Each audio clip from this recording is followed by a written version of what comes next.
Asher Kishanu B'mitzvotov Betzivanu La'asok Divrei Torah. I just want to ask an opinion.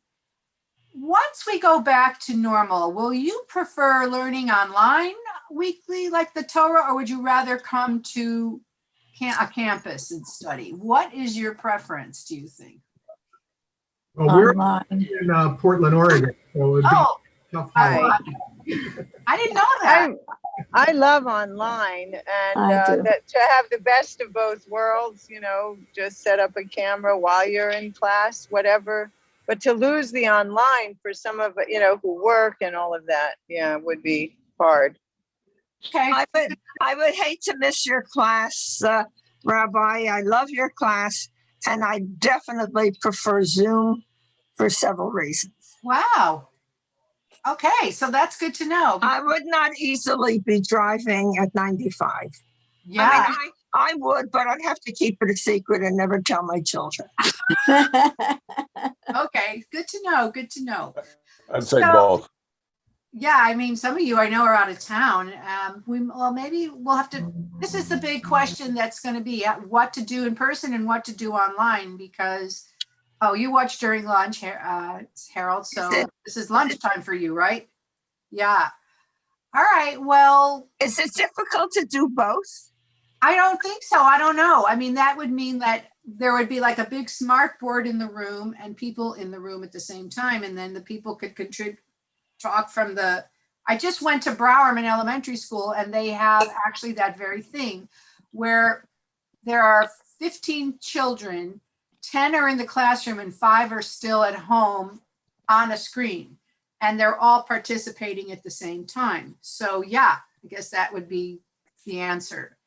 And we'll have to see how many show up, but anyway, okay.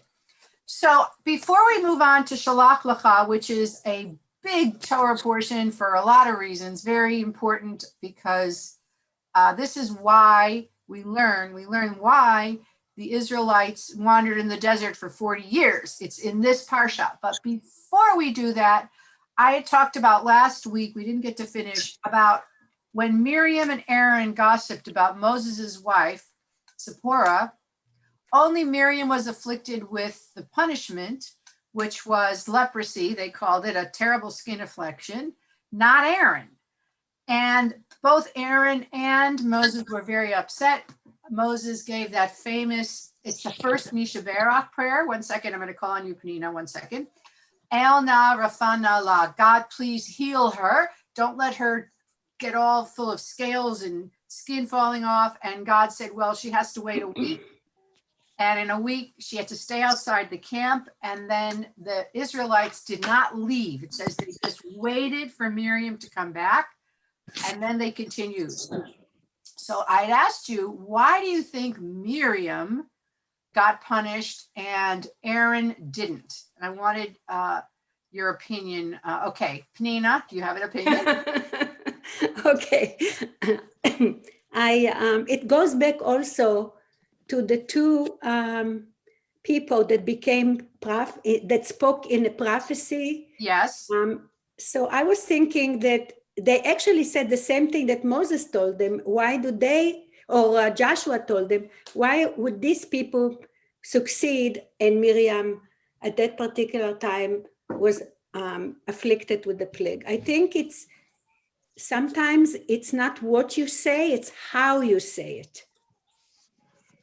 The people that were prophecies, they spoke actually the same thing that Joshua told them, but yet they were supposed to be succeeding in conveying the message. And with Miriam, she said the same thing that the other two guys said, but she was afflicted. It all depends how you say it. You have a way of saying things that could be severe, but if you present it in a way that it's maybe more compassionate or more understand, kind of like putting yourself in a place of that person, the tone of the voice and how you say the thing will make a difference. I never heard that, and I think that's very interesting. I like that possibility and it is, and it says in Kedoshim, in Leviticus, In the holiness code, you're supposed to reprove your neighbor. You're supposed to point out their flaws, but it doesn't say how. But what you're saying is, from a psychological point of view, and we know ourselves, when somebody yells at us, we don't hear it. We just Exactly. hear yelling. You lose But the when they message. say you lose the message. When they say the same thing in a kindly voice, we're able to absorb it. So that's an interesting possibility, that Miriam's was too harsh, too critical, and that was why she was afflicted. Oh, I like that. Anybody have any idea? Yeah, Lorraine? I actually have a question about that, more than a Go ahead. contribution. My question is, why did Aaron again got away with it? Because it seems, I mean, didn't he get away with it with the calf? And then he also gets away with it here. So I'm just wondering why this is happening. Yeah, I don't know if anybody has some insight on that. In terms of Miriam, I hate to think that it may have been because she was a woman. I don't know. Like, I don't know, but I'm more interested in learning about the Aaron piece. I have a theory about that, but I want to see if anybody else has an idea of, and it relates to exactly that about Aaron. And so I'll share it in a minute. Does anyone else have any theories about why Miriam got afflicted? And there's no wrong answer. It's we're spinning like the rabbis. They just sat around, they thought about things. So maybe the expectations for Miriam were higher than for Aaron, because he hadn't really shown a great deal of leadership. That is my theory too. And it has to do with what Lorraine said. I think that Aaron, we already saw that he was a kind of a weak guy in terms of the golden calf. They pressured him and he made the golden calf. And then he didn't even take responsibility when if you remember the text, or I'll remind you, when Moses said, how could you do this? He says, well, it wasn't my fault. I put the gold in and a calf just jumped out. Like it just formed by itself. And then when his sons transgressed and used at the tabernacle and did their own private sacrifice, they were burned. And it says, and Aaron said nothing. So Aaron is somebody that everybody likes, but they don't really follow or they don't really respect, is my opinion. Aaron is like, you know, they love him he's a good guy, but he's not a leader like Miriam. Miriam is a really powerful woman. We know that the women did not give their gold for the golden calf. And we have to believe that was because of Miriam's example. And that Miriam, you know, was called the prophetess, and she led women. She was a big leader among women, and maybe everybody, and the people wouldn't leave without her. They sat there for 7 days and said, we're not leaving. So perhaps, and we know our leaders are, as Phyllis said, held to a higher standard because we copy them. We follow them. If they cheat and lie and steal, then we think we have permission to do it too. And as the Talmud says, gossip is considered like murder, because the blood of the red from the humiliation in your cheeks is like shedding blood. That it's one of the most egregious crimes is to ruin a person's reputation, to speak about them. And even though we know that Miriam, according to the Midrash, was saying, you know, why is he acting this way? He's neglecting his wife. The rabbis say, I think I may have repeated this last week, if she would have said it to him, to Moses, I think what you're doing is wrong, it wouldn't be as bad. It would have been okay. But the fact that she was talking behind his back, maybe other people saw it, and that Miriam is held to a higher standard, I think because she's a more respected leader than Aaron, even though everybody liked Aaron a lot. He's weak, as both, Lorraine said, and Phyllis said that Lorraine, did you want to say something? No, okay. So I think it's because she was a more important person that she got the harder standard. But I also like what Penina said about perhaps her tone was too harsh or too strident or whatever. Of course, we always say women, men are strong and women are bitchy. So, it's the exact same thing. So, But anyway, those are possibilities. So I want to move on now to this week's Parsha. And this is, I have the text, so I'm going to put it up. And this is called Shlach Lecha, and it's when God tells, here it is, right here. Wait, that's not right. That's not what I have to do. Wait a minute, hold on. That's wrong. I have to share, not just cover you up with it. Share. And it's numbers 13 and 14. Yeah, okay.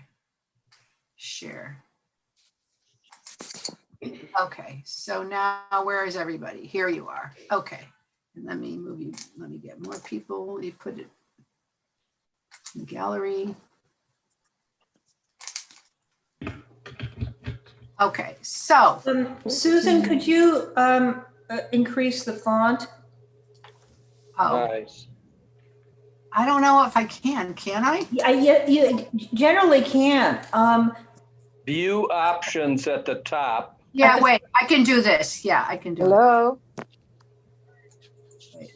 Can I quickly just add my comment on what we just read before, or there's not it. enough Yes, time? go ahead. No, go ahead. Yes. Oh, that higher at first, there's actually a Hasidic expression. Ring the doorbell. Wait, go ahead, Jennifer. Oh, so sorry. There's actually a Hasidic expression. One of the reasons that they'll wash their hands in the morning before they do the hand blessing, and that's to get off. It's called to criticize with nails. There's no reason. I think was it Penina who said that interpretation that there's a way of criticizing bitterly. Right. And there's that, and so the Hasids have this expression to do it with nails. There's no need to do it with nails. The other thing is, it reminds me of God turning Lot's wife into a pillar of salt, that there's somehow greater expectation on women as nurturers. So I just wanted to contribute that somehow Miriam, and also the fact she was more of a natural leader. Right. Aaron. So, yeah. It that does. was it. Well, yeah, God tends to maybe punish a woman individually, but the men in big numbers, which we saw with the the quail down their throats last week. But yeah. So here's the text. We don't have to read every single name. The important names are the two. We see that there's, all right, so I'm going to just read this part, then I'll turn it over to you for the narrative. If you have it, it's Numbers 13 and 14. And Bamidbar Shlach Lecha. So God said to Moses, send some men to explore the land of Canaan, which I am giving to the Israelites. From each ancestral tribe, send one of its leaders. Okay, so first of all, they're very close to the land. If they're going to spy, it's pretty close. And so they got the 10 commandments. They walked, I don't know for how long, but it's certainly not, it's not been that long. And he sends different leaders, one from each tribe, as we see. The two important ones is in verse 6, from the tribe of Judah, Caleb, son of Jephunneh. So Caleb is an important one. And then we go here from the tribe of Ephraim, it says Hoshea. And this is Joshua. According to the Midrash or the Rashi, God changed his name from Hoshea to Yehoshua. So Joshua, this is Hoshea, his name is changed, son of Nun. So these two are to be noticed. And then all these different other people, we don't ever hear from them again, so we don't need to know who they are. And these are the men. And it says here, Moses gave Hoshea, son of Nun, the name Joshua. That's in the text. He changed his name, which means instead of just help, God will help. Yeah, the Yud is always signifies God. So, okay, so now we're going to what happened. So who would like to read the first paragraph? Let's read it in paragraphs. Who would like to read? Somebody read, please. I'll read. Okay, thanks, Warren. When Moses sent them to explore Canaan, he said, go up through the Negev and on into the hill country. See what the land is like and whether the people who live there are strong or weak, few or many. What kind of land do they live in? Is it good or bad? What kind of towns do they live in? Are they unwalled or fortified? How's the soil? Is it fertile or poor? Are there trees in it or not? Do your best to bring back some of the fruit of the land. It was a season for the first ripe grapes. So, it's interesting because we call it spies, but they're not really spying. What are they doing? Because spying to me is like spying on the people. What are they actually doing? What are they trying to find out? They're surveying the land and what the community is like. Is it fertile? Can we raise crops there? Is it still just a desert? So. Exactly. Now in Hebrew, and there's a commentary that talks about this. The word is not to leragel, which means to spy, but latur. The word tour is like tourist. It means to tour around and look at things. It's the word. It's very rarely used in the Torah. Latur, to tour, to travel around, to travel, and to take a look at what's going on there. So we'll come back to that because I don't want to give it away. Okay, so they went. So who would like to read? And also it's like, it's two things. What are the people like? Are there a lot of them? And is this a place where we're going to have a beautiful life? What kind of land? Are there trees? I mean, it's giving a sense. Go give us a picture. Now, this is what they're told, and let's see what happens when they come back, what they actually report, because it's not answering these questions. Okay, so who would like to read verse 21, this paragraph? Somebody else. Come on. Okay, Penina. So they went up and explored the land from the desert of Tzin as far as Rehov or Rehab, toward Libo Hamath. In English it sounds funny. I don't know. I know. Okay. They went up through the Negev and came to Hebron, where Aman, Sheshai, and Talmai, the descendants of Anak, lived. Okay. Hebron had been built 7 years before Zoam in Egypt. When they reached the valley of Eshkol, they cut off a branch bearing a single cluster of grapes, 2 figs, that 2 of them, you skipped a line, 2 of them. Of them carried on a pole between them, along with some pomegranates and figs.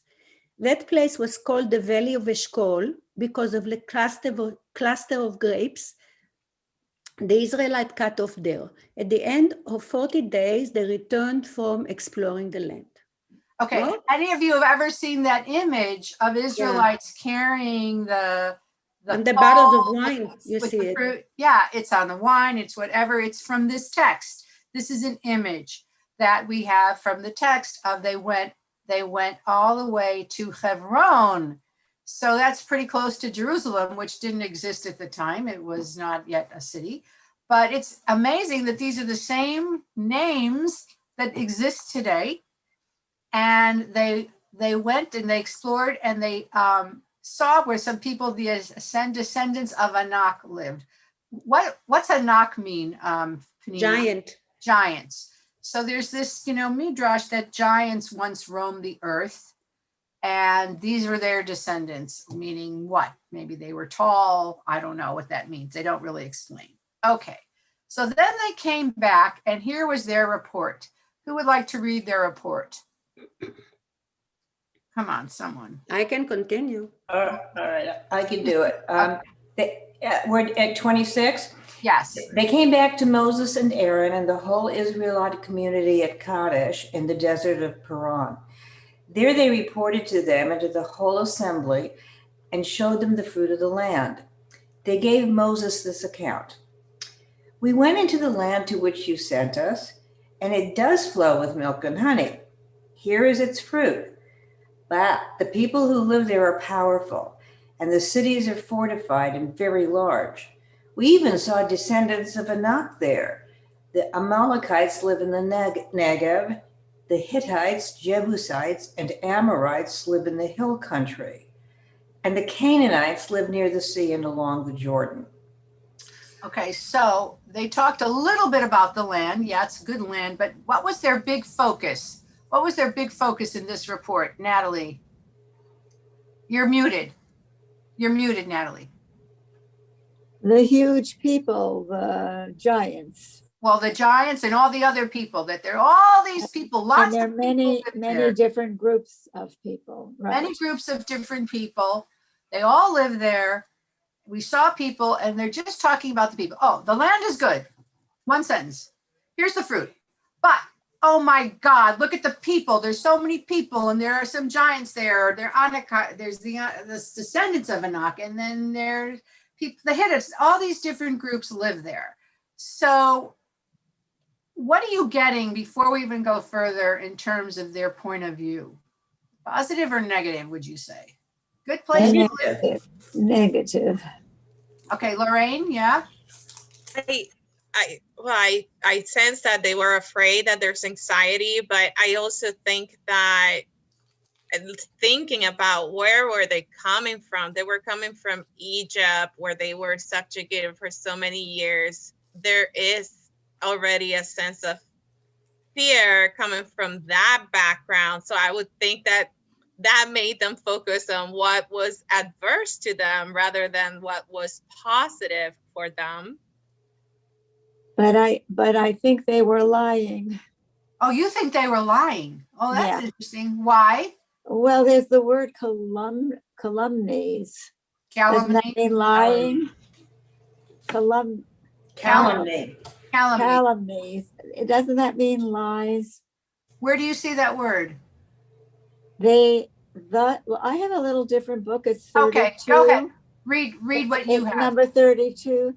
Thus they spread calumnies, is what she said, among the Israelites. Okay, we didn't get there yet. We didn't get there. So you're going to be right. So why don't you read now, Natalie, starting at 30. 30? All right. Caleb hushed the people before Moses and said, let us by all means go up, and we shall gain possession of it, for we shall surely overcome it. But the men who had gone up with him said, we cannot attack that people, for it is stronger than we. Thus they spread calumnies among the Israelites about the land they had scouted, saying, the country that we traversed and scouted is one that devours its settlers. All the people that we saw in it are men of great size. We saw the Nephilims.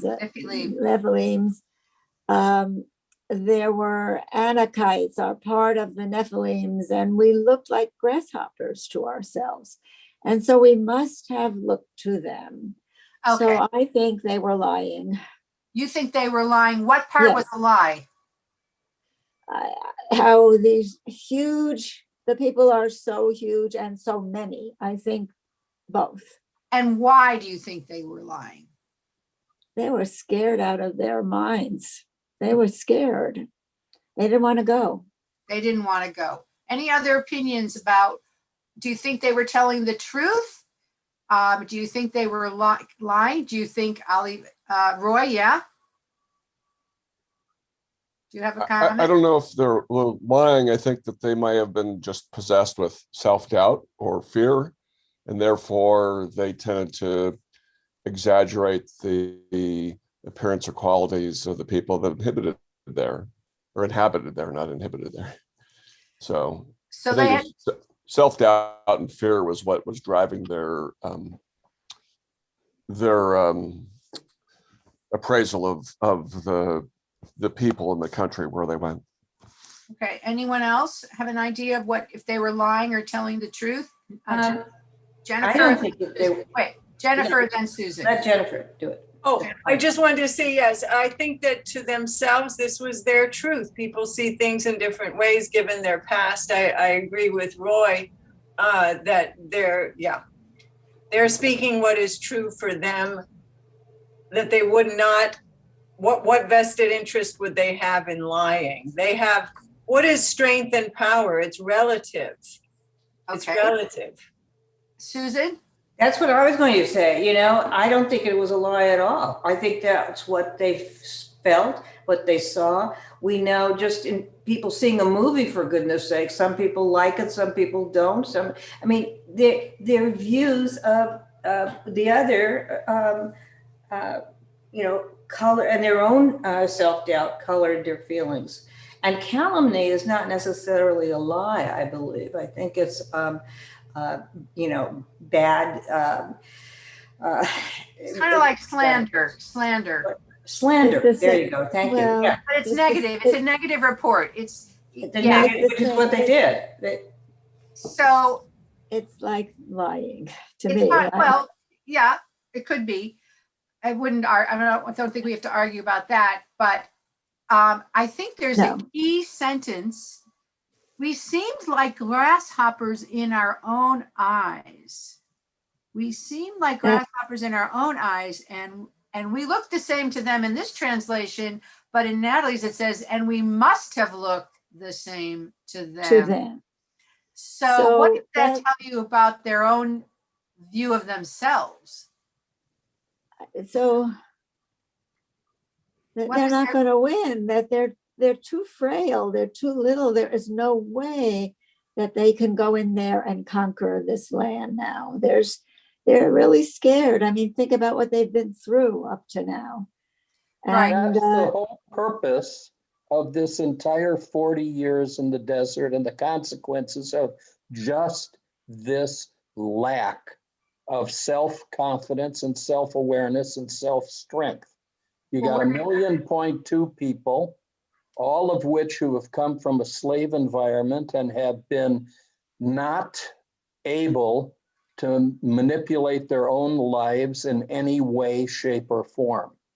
And until they develop the hardness necessary to live on their own, there's no way that they could approach conquest of the land at this point. It just is overwhelming. You're right. And this is what we're going to see is going to happen. But in the next part, let's just look at the Israelites once again. They listen to the spouts. Now, so far, Caleb has said we can do it, and we haven't heard, and the other men say we can't. So let's continue, and then let's read the next 2 paragraphs, and then we'll talk about it. So yes, Phyllis, did you want to read? Oh, sure, I'll read. I was going to say something, but I'll go ahead. Say. I was going to say that they didn't have faith, and Caleb he just said we need to do this, and didn't really elaborate, because his faith and his hope was so strong, and the others didn't have faith. I think you're right. So, and we're going to see that. Why don't you read like chapter 14, the first paragraph? That night, all the members of the community raised their voices and wept aloud.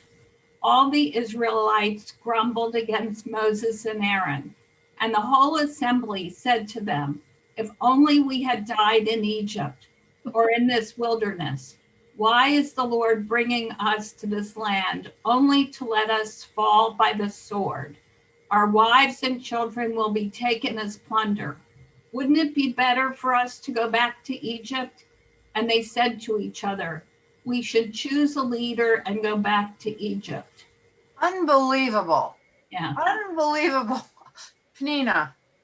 Okay, I always believe that every story is going to bring a change in history.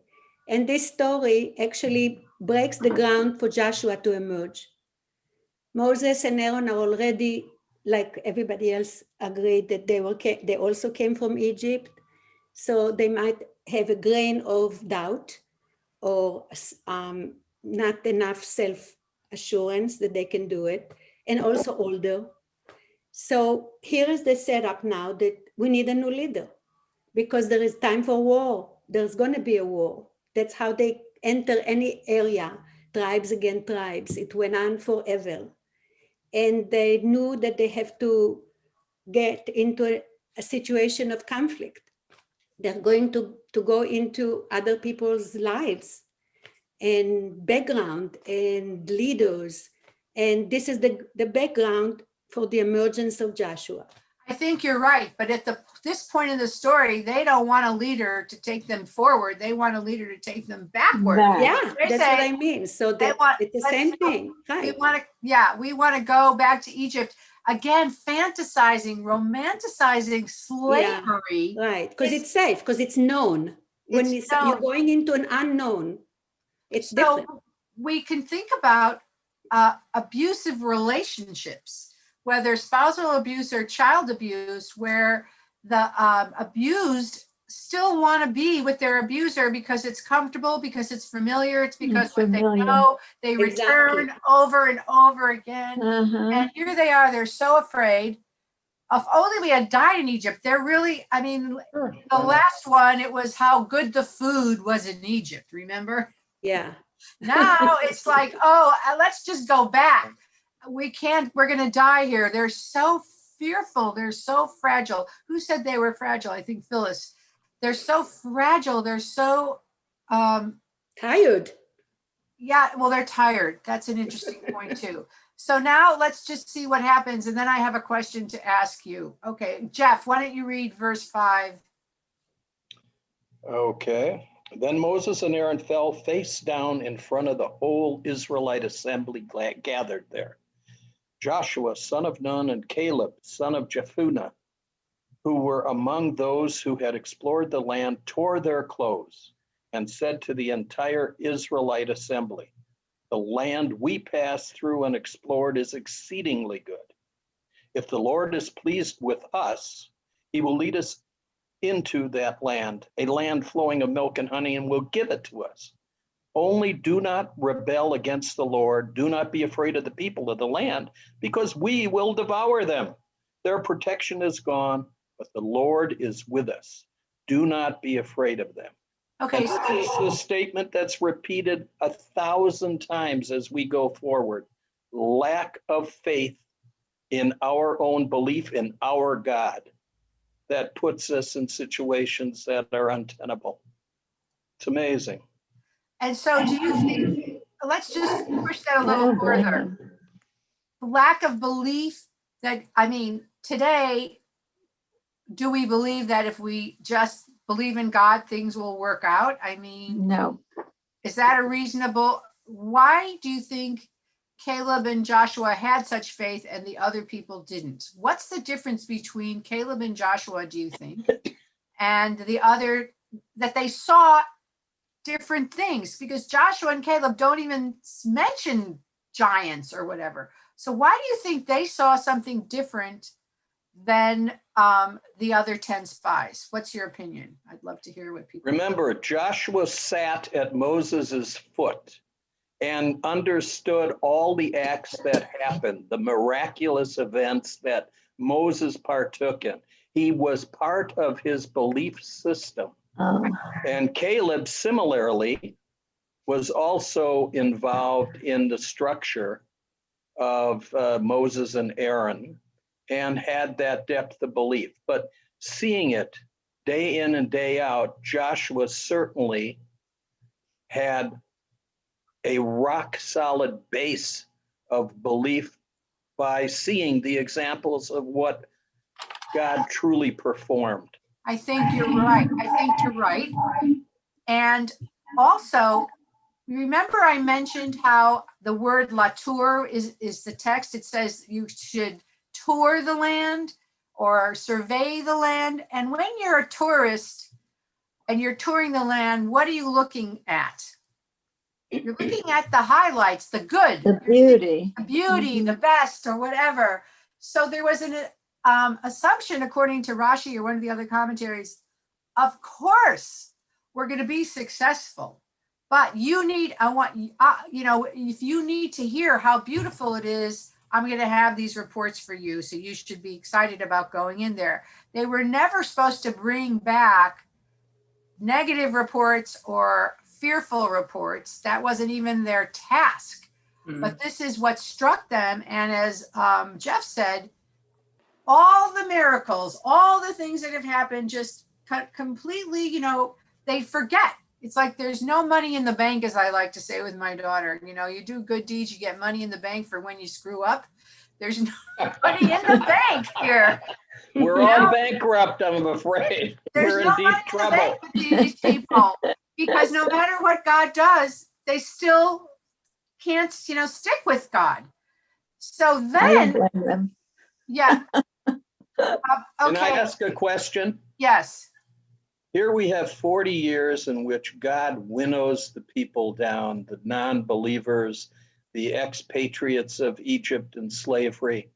And yet the new generation has exactly the same lack of trust or faith in God. Okay. Even as they enter the land, they doubt. Well, it didn't happen yet, the 40 I years. know, but You're saying the later? idea that we think these people, yes, they became desert tough. They could survive, but their faith didn't really improve. No. That's humans, you know, it's very hard, you know, it's disappointing and it's very difficult. I just want to go a little further because there's a lot more to the story, and then we'll continue. There is something to learn from the word Latour. Okay, yes. Okay? Yeah. Latour, the root of the word is the same as Torah. The Good. Torah. And what the root of the word Torah is actually Hey, Resh, Hey, Haro, to teach, to show the way. This is the root of the word Torah. Right, right. The same as more, a teacher.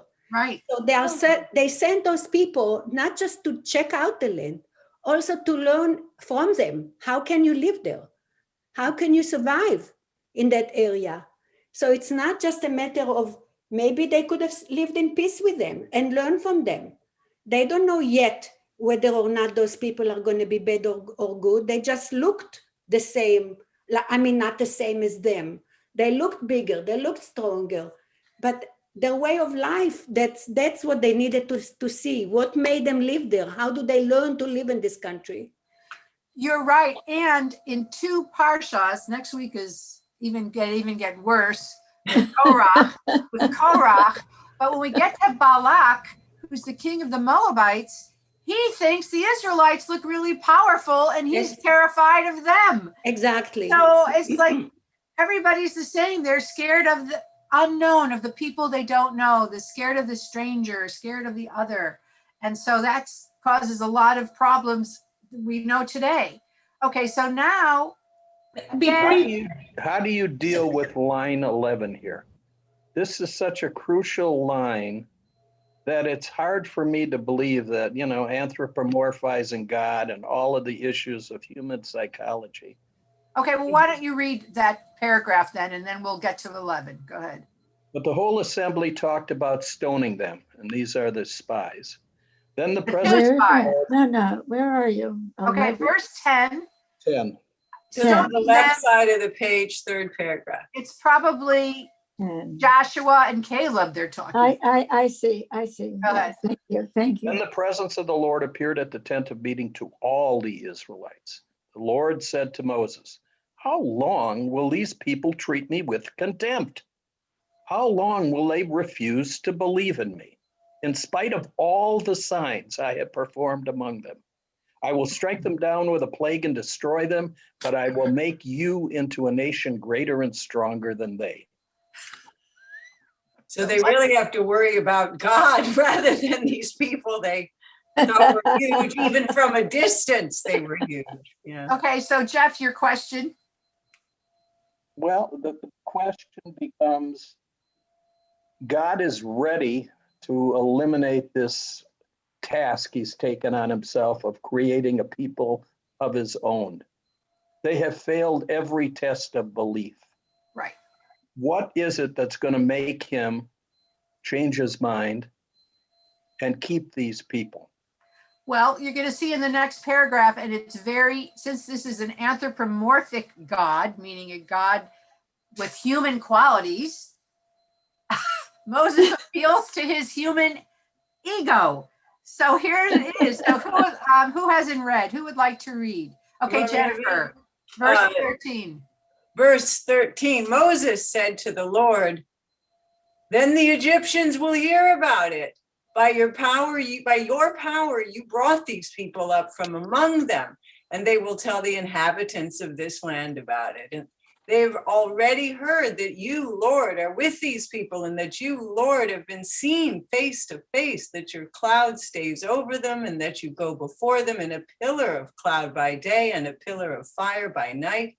If you put all these people to death, leaving none alive, the nations who have heard this report about you will say, the Lord was not able to bring these people into the land he promised them on oath, so he slaughtered them in the wilderness. Oh, and this is not the first time that Moses has used this one. When he used it previously, when Moses was up on the mountain, Mount Sinai with God, and God said, your people have made an idol, a golden calf, go down. That's it. I'm going to destroy them. And he said the same thing. People will hear that you took them out of Egypt to kill them. So it seems that in this story, God's reputation or name, great name, is very important to God.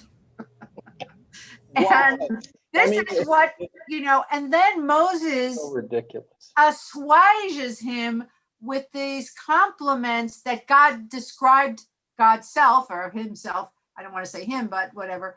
God said, this is who I am. And then Moses reminds God what you said. Okay, Jennifer, you have a question. Yeah, it seems that both God, Hashem, and the people have the same issue. I hope it's not wrong to say about God that they both need faith. God needs more faith in the people. The people need more faith in God. But there's a twist in that God sees the people as too little. They're too small to grow, so I'm going to smite them all. Whereas the people see these human enemies as too big, but the core issue is the same. Yeah. I was just thinking, and now we wonder why in Israel, after 4 elections, they still can't, or they're just forming a government. Here's where the prototype of who we are, in a way, we're very difficult. And God is, I think God has tried. He's forgiven and forgiven and forgiven. Yeah. And he's finally gotten them to the land. And we could also, if this were a god, G-O-D, like Zeus or something, we'd say God's feelings are really hurt. It's like, oh my God, will they ever? Wow, I can't take it. No matter what I do, they're always, they doubt. It's very painful. And it's like Moses has to remind God, yeah, but it's like, you're bigger than that. Adonai, you're bigger than that. Yeah, Roy. I would say sort of the way the passage sort of troubled me in that why would God be using violence? But maybe let's look this way, is that God initially proposes to operate on a more prime level in that he's using sort of emotion and physical act to take care of the transgressors. Moses says, rather, let's examine this through intellect and figure out a better way to manage it and elevate ourselves rather than just kind of resorting to some sort of very primal physical act. And then I think God accepts the argument, the act of mental thought, and works on coming up with a better solution. Yeah, I think you're right. I have mentioned this before, that Deepak Chopra talked about how the higher the level the person is, the higher the level their understanding of God is. This is a very primitive understanding of God at this point in our history, in our development as a people. This is our original core Ur text, which, the rabbis said, oh, not really, over and over and over and over, as they became more refined, more philosophical, more psychological. They took many pieces of it and said, not really eye for an eye, tooth for a tooth. That's not possible. It's too cruel. It's the, price of an eye for an eye. It's the price you pay for damages and suffering. You don't take out an eye. And over and over, we see that as we evolved as a people, I think that's why Judaism has survived. Because over 3,000 years, really almost 3,000 years, it's not like we're stuck in stone, not like Lot's wife. We're not frozen in time. It's like, well, this can't be. Not as we understand the world, life, and people today. So we will find what really makes sense for us most of the time. So we're looking at this, and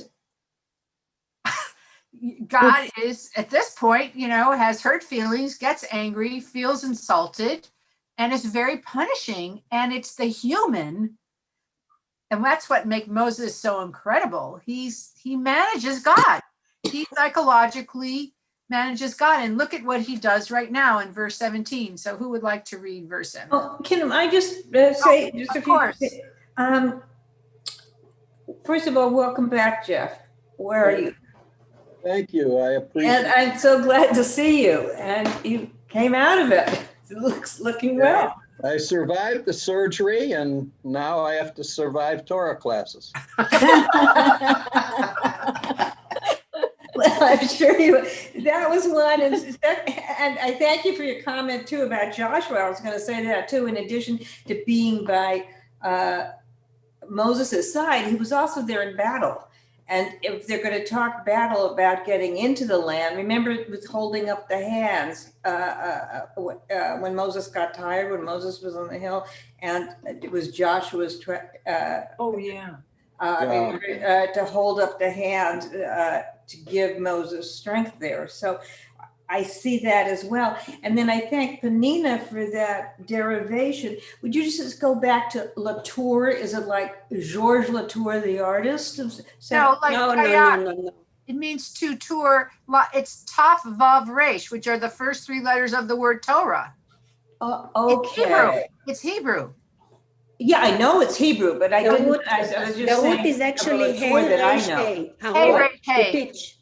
To teach, but Taf Vav Resh. No. The root is hey, resh, hey. I know, but the word in the text is Taf Vav Resh. Right. Okay. Yes. Yeah, I was only saying that to comes from the relate same it. root. Right. To teach. Hore. Like Right. more, And lehorot, to Hore show. is a parent. Horim are parents. Exactly. And I really like that because it has so many implications then. So that's thank you for that. Okay, so now Susan, why don't you read, now the Lord's strength be displayed as you have declared. This is now we're on 17. Now may the Lord's strength be displayed, just as you have declared. The Lord is slow to anger. Okay, now this is going to be the 13 attributes of God. Is that it? Yes, he's reminding him, because God said, this is who I am. And now Moses is playing it back to him. Exactly. But what I'm saying, he lists these. When we get through with this, I want to ask you the question because that's always troubling. The Lord is slow to anger. What? But Rambam was so many hundreds of years later. I know that. But there he said the 13 attributes of God, but I've always counted these and they're not 13. No, and then I don't think they're the attributes that Maimonides used. He used So those are different, Miriam. That's different. Those are the 13 tenets of belief or attributes of Judaism, the belief system. Right. Yeah, but this is different. This is different. Adonai El Rachum V'Chanun Erech Apayim. That's this one. Go ahead. Lord, not the Maimonides, the Rambam ones. The Lord is slow to anger, abounding in love, and forgiving in sin and rebellion. Yet he does not leave the guilty unpunished. He punishes the children for the sin of the parents and the third and fourth generation. In accordance with, hold on, where you have to get up to a challenging point anyway.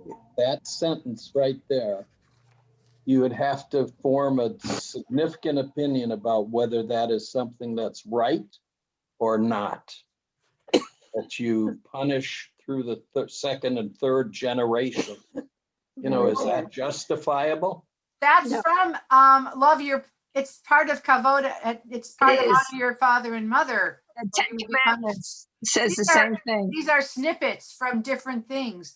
Right. And we talked about the third and fourth generation being, if a parent is, detrimental or damaging or sinful or whatever, Right. reverberates down, just like trauma reverberates down. We know that you can inherit trauma. But let's just finish Yeah. this. Where is it now on the screen? Your Here, great love. Page great 4. love. Page 4, Betty. Your great love. Forgive the sin of these people, just as you have pardoned them from the time they left Egypt until now. The Lord replied, I've forgiven them as you asked. Nevertheless, as surely as I live, the Lord is saying, as surely as and as surely That's a good one, Susan. Right. yeah. Right. They That's should be eternal. Yeah, and as surely as the presence of the Lord fills the whole earth, not one of those who have seen my presence and the sins and the signs I performed in Egypt and in the wilderness, but who disobeyed me and tested me 10 times, not one of them will see the land I promised on oath to their ancestors. No one who has treated me with contempt will ever see it.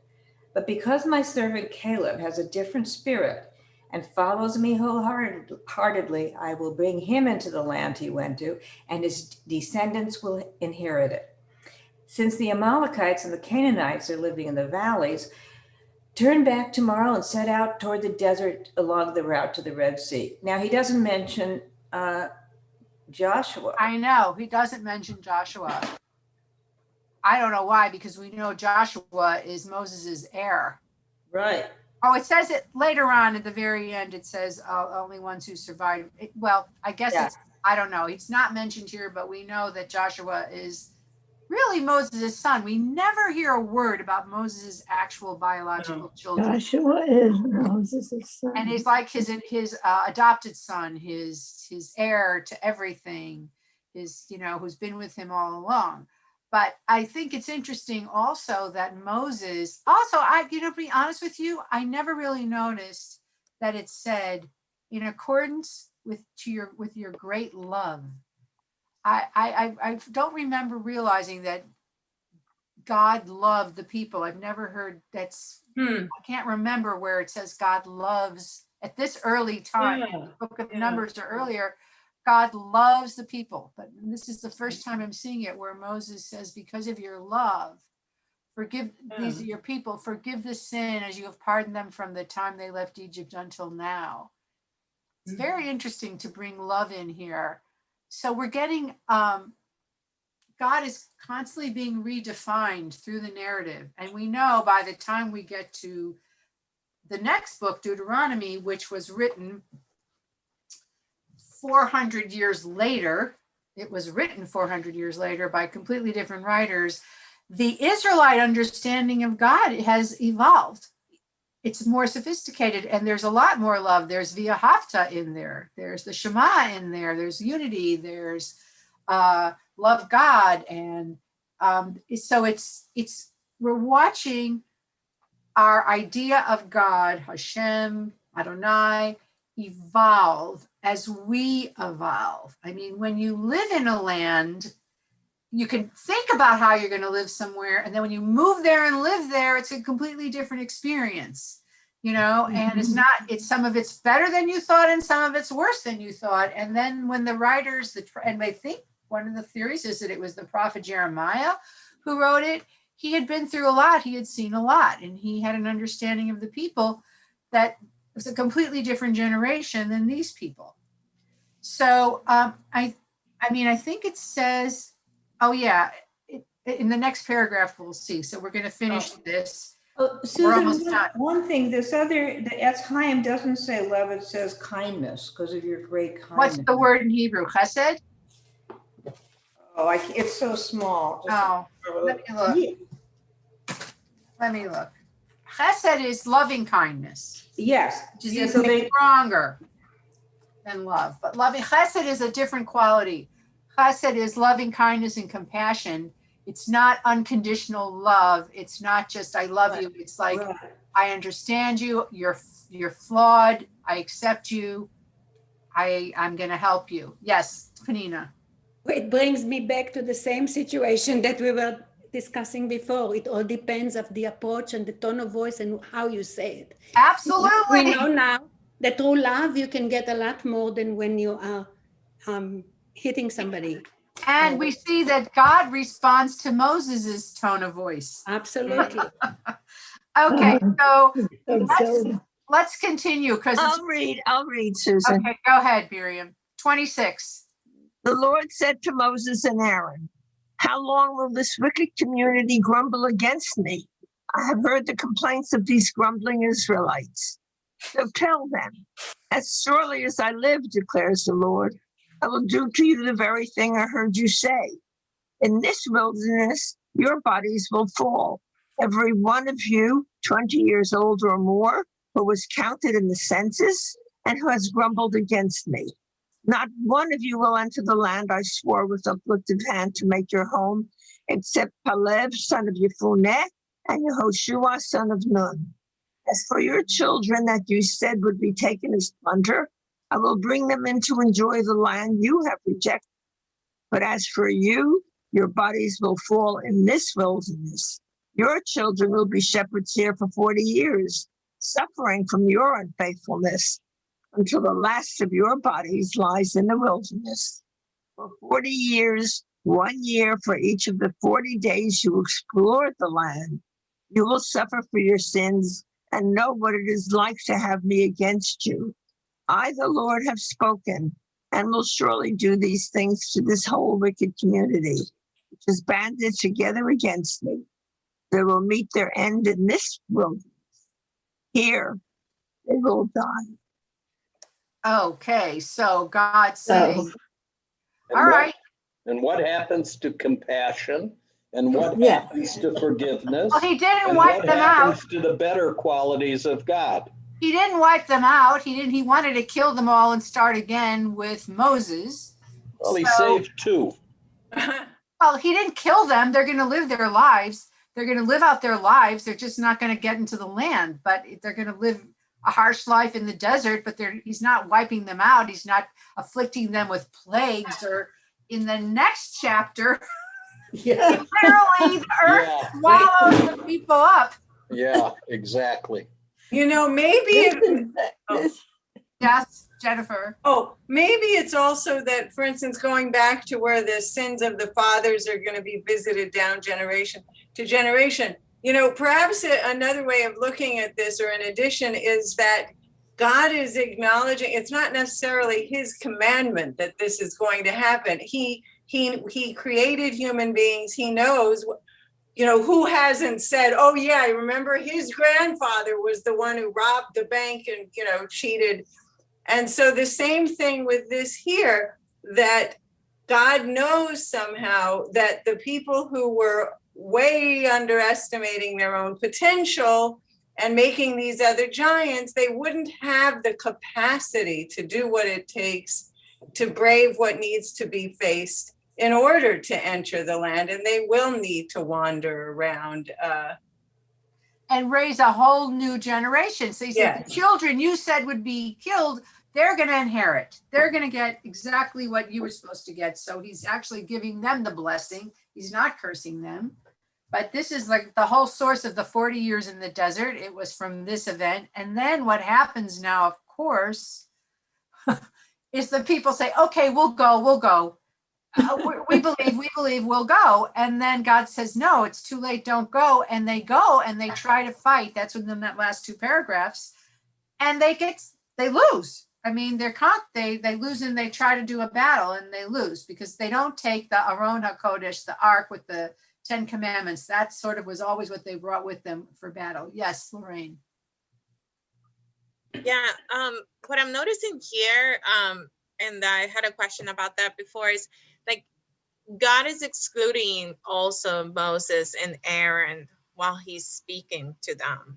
So I just wonder, like, if I were them, I would be like, why me? I've been serving you. I've been like leading the people.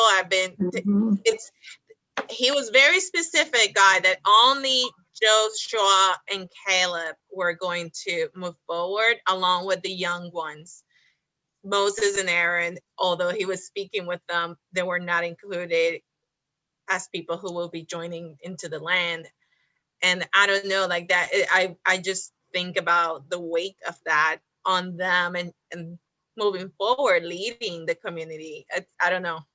Well, I think you're right, because I never realized that. And I think most people read it and assume Aaron and Moses will be going as well. But later on, they do something wrong and they end up dying and not going either. And when we get to that part, we could talk about, I mean, at this point, both of them are so worn out, so depleted, and it's only going to get worse. But I've always felt it's really unfair that they didn't even get to step foot in the land. We all are very upset about that. And part of it is the only answer that most modern rabbis come up with is you don't get everything you want. Life is not like that. It doesn't happen the way it should, and justice doesn't always work out. But it's very troubling. Very troubling. Very troubling to all of us. But this is the reason for the 40 years in the desert. They brought it on themselves, and it doesn't seem to improve them. We'll learn next week. I'm still teaching. We're doing 4 weeks at a time for some reason now with that's good. Korach, who is, I don't know, the worst, and their punishment is really traumatic and also troubling because it affects the families as well as the rebels. Rabbi, yeah, I just had this thought about metamorphosis. And when an insect goes through metamorphosis and sloughs off the outer layers, and I just am looking at this in that way.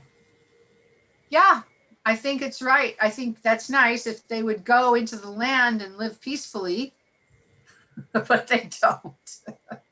I think, the best of Judaism, there were some really good times in the land, but the best of us sort of evolved after the Second Temple was destroyed, is where we really started to shine. And so we could talk about that sometime. It's fascinating. We're a very interesting people that have lasted a really long time. And the thing that I was thinking about, and I'll leave you with this, is I'm really proud and glad that all of our bad behavior is not whitewashed. It's not like, oh, this is a book of the perfect people and this is how people should behave. It's not like, ideal. There are people who have problems, people have neuroses and traumas and negative qualities, and we're all struggling to reach that better level. But I like that it's mentioned. I like that it's included. It's not just a story of a perfect, we don't have a perfect history. And so it gives us permission to fall and try again. Human behavior prevents us from believing in perfection. We know human behavior is imperfect. And if you tried to present us as a perfect people, you would not have any credibility. No one would listen. Right, but there are other holy texts and other beliefs as faiths that do try to present things as perfect, that the people are perfect. Right. That's a lot of burden on all of us. And also, I have heard, I really like this, sometimes when you have a big problem in the Torah with something, it's showing you what not to do. If you have a big problem with it, this is what you should not be doing, and you see the result. So I'm going to end with Pnina, and then we're going to say. Okay, I always come back to the sentence, Ki mitzion tetzeh Torah. In other words, the eyes of the whole world is looking always at Zion, at Zion, and they try to learn, and we're supposed to teach the whole world, like thou shalt declare freedom throughout the world. וקראתם דרור בארץ לכל יושביה.